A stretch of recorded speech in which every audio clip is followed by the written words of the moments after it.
vendi ku ka ndodhur zbulimi I shpellës.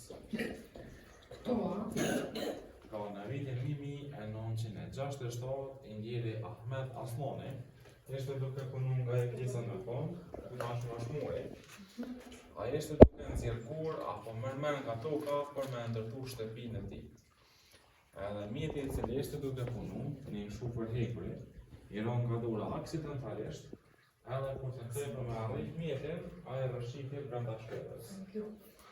Pastaj me ndihmën e disa mjeteve të tjera, filloi me tërheqë pjesën e boltës, derisa lart po pjesën e kristoleve ose të stalaktiteve, ku s'poni është frigu, sepse ishte hera tij e parë duke I pa kristalet.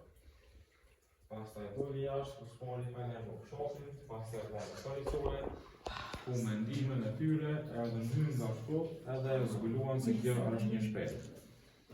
Pastaj 2 vite më vonë, në vitin 1969, është marrë mbrojtje ligjore, edhe me ndihmën e fshatit e filluan procesin e pastrimit të shpellës nga bolta edhe uji, deri në vitin 1976, ku për herë të parë është hapur për vizitor.